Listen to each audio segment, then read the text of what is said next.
Dracule Mihawk.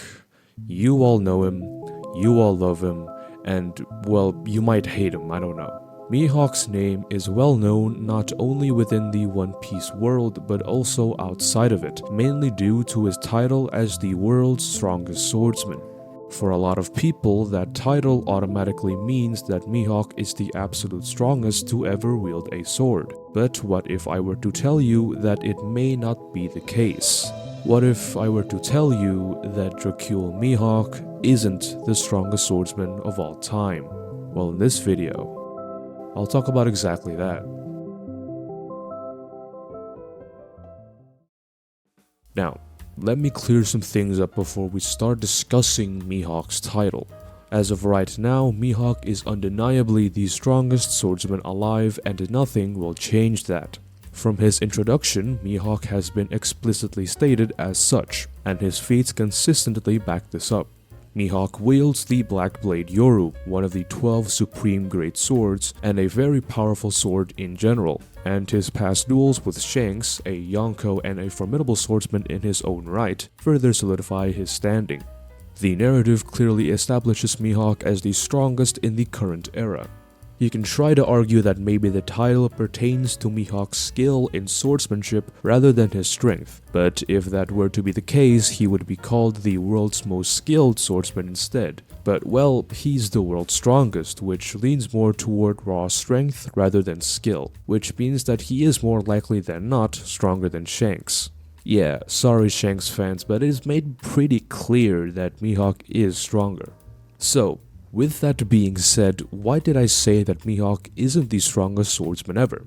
Well, that's because I believe the swordsmen that came before Mihawk are stronger than him.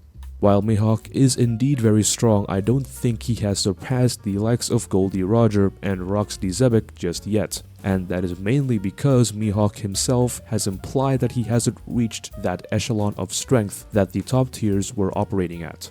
During the Marineford arc, when Mihawk encountered a sick and dying Whitebeard, he says he wants to measure the true distance between him and Whitebeard, which means that Mihawk acknowledges that Whitebeard is still above his level of strength. Mihawk was also talking to the Whitebeard who was far past his prime, which further proves that Prime Whitebeard, and by extension all the other old heads at their prime, were definitely stronger than him. This is even further proven when you look at their titles, with Mihawk being the world's strongest swordsman and Whitebeard being the strongest man in general. Since Whitebeard and Roger have also been explicitly stated to be equals, that means that Mihawk by proxy is weaker than Roger, who is a swordsman. What probably allowed Mihawk to have the world's strongest swordsman title is the fact that Roger and Rox had already passed away when Mihawk was little. Of course, there's no way Mihawk was the strongest swordsman when he was like 8 years old, so he probably got that title after Roger passed away and no other swordsmen were left that were as strong as Roger. Now, some of you might be thinking to yourself, well, Whitebeard also wields a sword, right? How can Mihawk be the strongest swordsman if Whitebeard is also a swordsman? And well, the answer is quite simple. Whitebeard's Murakumogiri is not actually a sword, it is considered a naginata, which is a type of polearm.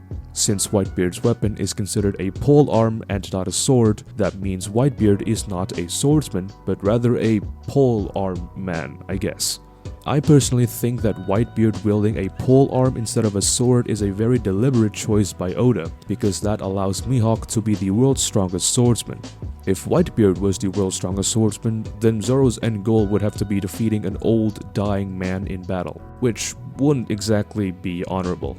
Anyway, back to the main topic. What I'm trying to say is that just because someone strong from the past wielded a sword, that doesn't automatically mean Mihawk is stronger than them. If Mihawk is stronger than Roger and Rox, his title would be the world's strongest swordsman in history, but instead it is just the world's strongest swordsman. If Roger or Rox were still alive today, Mihawk wouldn't have that title. That may sound a bit controversial, but I honestly think it just makes sense, at least in terms of the narrative. Mihawk rose to prominence after Roger and Rox were gone, but that doesn't necessarily mean he would have been dominant in their prime. It is conceivable that his strength is perceived as relatively greater now because of the vacuum left by their passing. Okay, so with that being said, it is now clear that Mihawk is still below the very top tiers of the One Piece world at their prime, despite having the title of World's Strongest Swordsman. What probably happened during Mihawk's journey as a pirate is that he was declared the world's strongest swordsman one day, and when that happened, Mihawk decided that he had attained enough strength to live out a peaceful life, since no one else on the sea had the power to bother him anymore, and the ones that did have that power don't want to bother him at all. Now, the one problem with this whole argument is that it is purely based on Mihawk's own perception of his strength and how he views the power difference between him and Whitebeard, instead of being based on a more holistic and factual approach. There is definitely still a small chance that Mihawk was simply underestimating his own strength when he was comparing himself and Whitebeard, and that is definitely a good counterargument.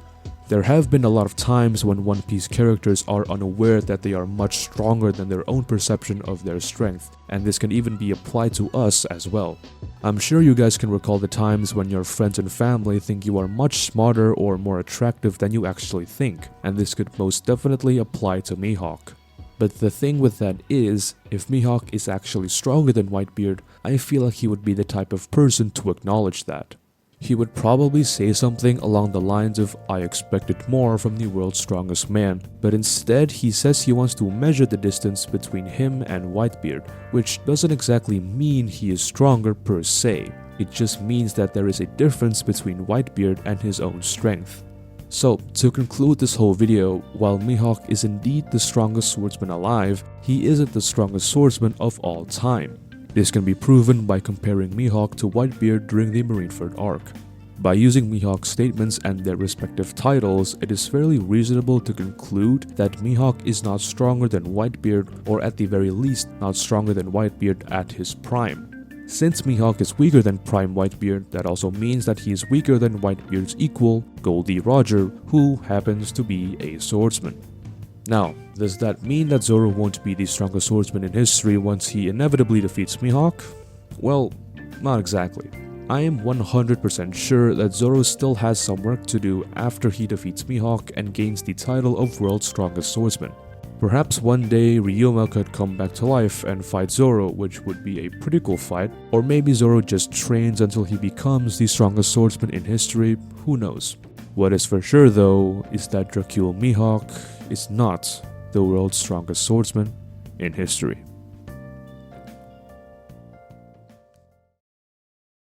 Anyway, if you enjoyed this video, consider clicking the subscribe and like button, it'll be greatly appreciated, and comment down below what you think.